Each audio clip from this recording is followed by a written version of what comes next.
Do you ever feel like there aren't enough hours in a day to clear the tasks on your plate? You know, you are so excited about being promoted, and you're even happier now by the end of every single month when you see your bank balance. But you cannot ignore the overwhelm that comes with the paperwork that is piling on your desk. Your mailbox keeps getting more and more saturated by demands that require your immediate attention, and the clock keeps ticking on you. And you know that having more hours in a day is still not going to cut it. What if I told you that you didn't have to do everything yourself? What if I told you that letting go could actually remove this overwhelm from you and make you stronger mentally in that role? In this video, I'm going to share with you 7 powerful ways through which delegating duties enhances your mental strength and mental health in leadership. Welcome back to my channel. And if we are meeting for the very first time, my name is Nancy and I'm a workplace leadership trainer and also the author of Lead Outwardly Loud. You know, I was ushered early into leadership while serving as an airline professional, and I've spent a little over 12 years now learning, teaching and growing just along leadership lines. So you'll mostly find me here discussing topics on matters of career advancement, professional growth, and how to navigate leadership in the corporate world without compromising your mental health. If this is the kind of content that resonates with you, kindly consider subscribing and pressing the notification bell, and you will be notified whenever I release a new video. I also want to take this opportunity to welcome all my subscribers, old and new alike, to this growing workplace leadership community. This is motivation. This is motivation for me to keep serving you through my content and serving you the right way. So if a topic comes to mind that you'd love for me to do a video on, please feel free to reach out, be it in the comments, you know, or through my other social media handles, Facebook, Instagram, LinkedIn, and I promise to do my due diligence to keep you smiling. As long as it makes your days in the office a worthwhile experience, I am here for it. If you've ever found yourself saying, things are not going to be done the right way if I do not do them myself, this video is for you. Many leaders believe that delegating tasks makes them appear weak. You know, it makes them somewhat incapable and less competent. And they're under the notion that doing everything themselves proves their worth in that organization.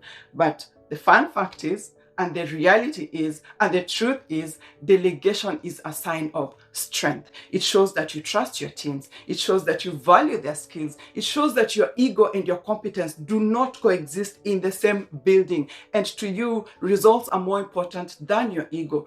And, you know, for some people, this fear has actually taken root so much so that you've convinced yourself that if you delegate, the work will not be done, or as I mentioned earlier, it will not be done correctly, or even you may lose oversight. So you find that you want to be in control of every situation to avoid unpleasant surprises, only that control issues can be solved through clear communication, setting expectations from the get-go, you know, providing that supportive environment where your team members understand that yours is a symbiotic relationship. You scratch my back, I scratch yours. You look out for me, I look out for you, and everyone looks out for everyone in the organization. So you'll naturally be careful to not hand off tasks blindly, because as a leader, you want to empower your team while maintaining accountability. If you stick around with me till the end of this video, you're going to see that delegating, especially if you are in a leadership role,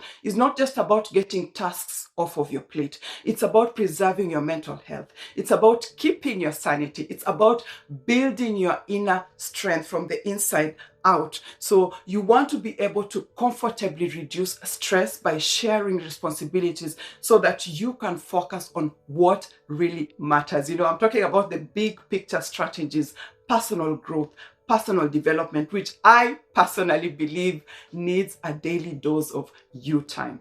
There's a sense of shared accountability here, you know, that is going to help you to lead with confidence when you know that you're not carrying all this weight alone, and you're going to find yourself working smarter. You're going to find yourself staying stronger and even balanced in your leadership role. So if you're ready, let's dive in. Point number 1, delegating helps free up mental space for strategic thinking. The moment you start breaking down tasks into small, manageable chunks, then you delegate to your team members according to their strengths. You're going to get this initial feeling that you have more time in your hands. And this also means that you will have freed up space in your mind to focus on that which only you and that which only you should do in that role. And a good example is the person with the highest office in your organization.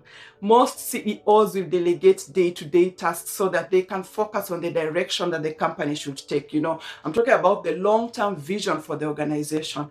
So instead of drowning yourself in operational details, you can actually dedicate your energy to strategy and proper planning. Just think of your own computer. When it has too many programs running in the background, it begins to slow down and then probably freeze altogether. So when you try to juggle too many tasks, when you try, to make too many decisions, you're going to become mentally drained, which is actually going to compromise your ability to make sound decisions. So delegating is not just practical, it is essential. And a quick tip that you can carry out today: take 5 minutes, identify one task, just one, that you can delegate to your team members, then do it and see how you feel at the end of the day, and then build up from there. This brings us to point number 2.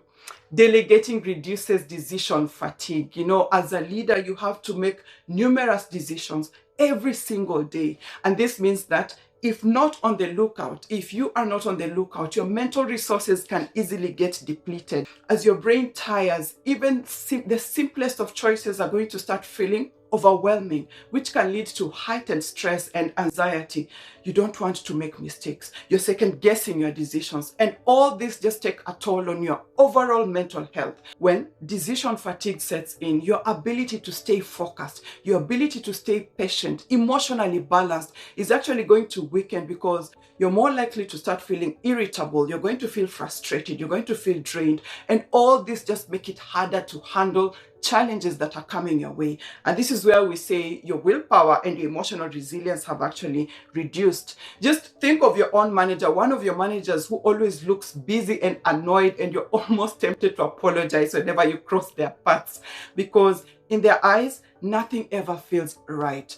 And they're probably running a million projects in their minds without an emotional outlet. So if this goes on for long, it's actually going to hurt their confidence. It's going to hurt your confidence in your leadership capabilities. So by delegating, you eliminate the burden of smaller choices and you preserve your energy for the bigger ones. And something that you can carry out today: try delegating plannings, schedules, or even report reviews to your team members who show potential, and then test if this actually lightens your load. On to the next point, point number 3. Delegating enhances focus on your core strengths. When you try to handle too many responsibilities, you're going to have a harder time giving your full attention to any one given task. And you need to focus in order to perform well in any of these tasks. So spreading yourself thin is going to diminish your ability to deliver high quality results. And I love using this public speaking example. Just imagine there's this company event. You're invited to give a keynote speech in your area of expertise, maybe policy evaluation, just an example that is closer to home for me. And you know that preparation is key, but you're going to need the help of your team members to handle the logistics. These are things that you can do yourself, but that is going to hurt your preparation time. So delegation, when done right, is going to give you more control over the outcomes by freeing your time for high-level priorities. And I discuss a lot in my videos how chasing too many birds, juggling too much creates constant pressure, which can actually take a toll on your mental and physical health. And then you find yourself always exhausted, burnt out, with reduced resilience. And give an example, think of an athlete who specializes in one sport and only one sport, instead of spreading themselves thin, and you find that their impact is felt at a deeper level because of their commitment to their craft. That's how delegation works in leadership. You want to invest the most of your energy where it matters the most, in your strengths. And this is assuming that you're actually doing a job that you like and you're planted in the right department. When you delegate, you're going to focus on what you do best. So a professional tip: perform a quick self assessment. Identify the tasks that are aligned and those that are misaligned with your core strengths. Write them down if you can, because this is going to make delegating easier for you when you can see it. Another way that delegating works in your favor is that delegating enhances your social emotional awareness. The leaders who connect the most with their team members are those that are big on actively listening to and addressing their needs. So they can point out their team members' strengths and potential and even propel them in that upward direction. So you'll be giving your team members the opportunities to excel and grow, and this in itself is a confidence boost in their skills that is going to enable them to contribute effectively towards the team's success. And that's where you find your team members benefiting from improved performance and the ripple effect, high productivity, and a highly motivated workforce. And another thing, when you outwardly recognize your team members' potential, you're actually showing that you value their abilities, you believe in their growth, and this is going to encourage that open communication between you and your team members. And as a leader, you will also be growing, by learning to leverage the different strengths. As your team members become more willing to step up, they're willing to share ideas, they're willing to help each other out. And you will also see that some people within your team are actually serious intellectuals. They think on their feet. Some are high-level executors. They are there to get the job done fast and effectively. And then you'll find that some have actually mastered the art of bringing teams together to work harmoniously. So you want to understand the different personality types that you're working with. What are their strengths? What are their weaknesses? What is their motivation for doing whatever it is that they are doing in that department? Which personalities would actually work and gel well together for better outcomes on work-related projects? Think of your bosses who have singled you out to spearhead projects in the past, much as you felt unprepared for the call. And then they later called you on the side just to explain to you the reason why they specifically picked you. And they tell you that it was because you had already sealed their confidence in your capabilities from a previous task where on your own company, that organization benefited from your critical analysis, and they were quite clear on your abilities. And when an opportunity presented itself, they did not think twice, regardless of your own battles with the imposter syndrome. So your team members will thrive when they know that you've got their back, when they know that you genuinely care about their well-being. And this brings us to point number 5. Delegating prepares your team for future leadership. Delegating prepares your team for future leadership. A strong team reduces the pressure of being indispensable. And what you and I are looking for right now is mental peace.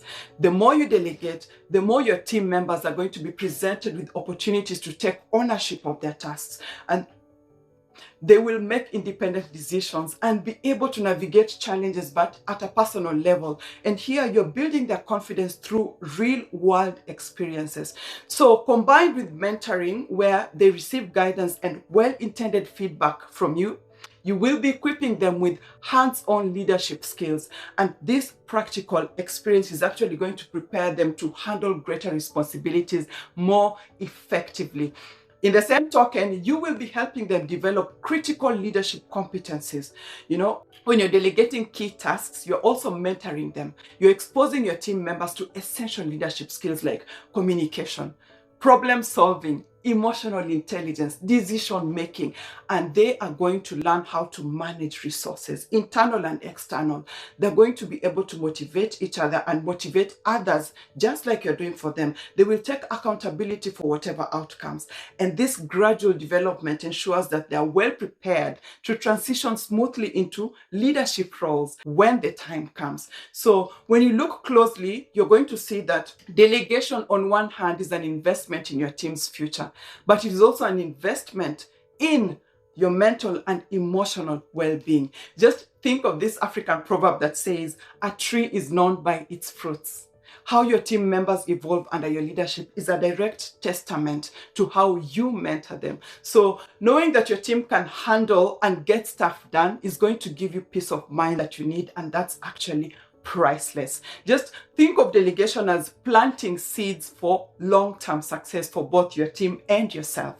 And there's a deeper call here to be more selfless than to be self-serving. So this brings us to the next point, point number 6. Delegating enhances career-life equilibrium, or work-life balance, if you may. Every day presents an opportunity for growth. So delegation is going to free up your time for personal growth and mental recharge. You want to be more present. You want to be supportive and effective in your role. So the moment you take time away from your work to relax and engage in your hobbies, to connect and spend time with your loved ones, in Swahili we say kupigia mwili pole, just loosely translated, when you take time to sincerely apologize to your body, you're giving your brain a chance to recharge. And this mental reset often leads to fresh perspectives where your own creativity experiences a major boost. And you find that it will be easier for you to solve problems and even innovate effectively when you get back to work. And then another upside here is that balancing work and your personal life is going to help you to nurture relationships outside of your workplace.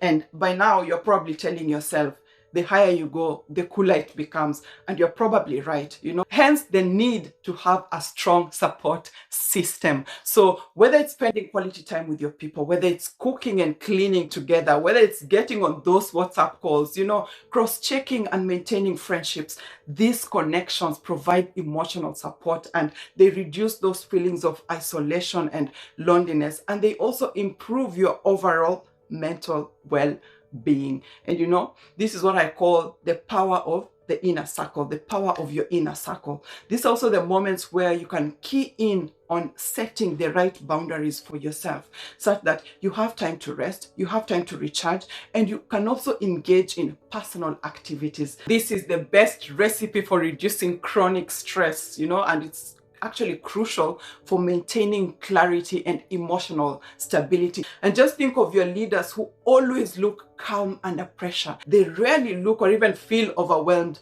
And you'll see that delegating is not just about work. It's about balance. And this has a direct impact on your mental health. So an actionable tip, consider hiring a virtual, if you can, consider hiring a virtual assistant and just see all the time that you're going to gain back. This brings us to point number 7, delegating enhances team synergy. This has a lot to do with fostering trust and collaboration. Strong leaders know that collaboration amplifies success, and issues of micromanagement are going to come up when you feel like you cannot fully trust your teams to handle tasks effectively. So you'll have reservations when it comes to delegating responsibilities. And as a leader, you're called upon to lead by example with transparency and accountability. You want to share the good and the bad. You want to share the successes and setbacks with your teams openly. For instance, a project faces delays. Explain the reasons honestly and outline your plan to address them with your teams. This is going to show vulnerability and accountability on your part. And it's also going to encourage your team members to mirror those behaviors. I used to work in the aviation industry, and I cannot tell you how manageable even the most difficult of flights will become the moment our passengers just heard the voice of the captain from the captain's mouth that yes, we were experiencing mishaps or we were experiencing a delay, but any and all inconveniences caused were actually being looked into and addressed before getting to the other side. Even if this was a case of bad weather conditions, something that we physically had no control over, and then you come to realize that people just need to be included in the process. They need to be given the information with utmost transparency. They need to be treated like human beings, and work would be much easier. Then couple this with consistency as you follow through on your promises. And your team members are going to get the impression that you practice what you preach. And that is where trust is going to be cemented. And they will also be equally able to practice transparency because they are learning that straight from you. So you also want to train yourself as a leader to encourage autonomy in your team by constantly taking a step back when they take ownership and then offer them support, but from behind the scenes, so that you can reinforce their trust and confidence in their abilities, much as they have confidence in your leadership. And this also means that you can rely on your team members during challenging times because you've already created a safety net. And this is going to help reduce the emotional burden of of being in leadership, and offer the resilience that you need to navigate any dramatic situations with composure and strength. And you want to create a culture where everyone feels valued, everyone feels seen, everyone feels heard. Research has shown that high trust teams are actually less stressed and more productive. And this is a win-win situation for everyone involved. So a pro tip: start small. Delegate the non-critical tasks to just build mutual confidence. What is the one task that you see yourself delegating this week? Kindly share with me in the comment section, and just let's compare notes. I believe it was David Allen who said that you can do anything, you cannot do everything. So becoming a better leader has a lot to do with creating a healthier, stronger version of yourself, both mentally and physically. If you got value from this video, kindly consider subscribing and pressing the notification bell if you haven't already.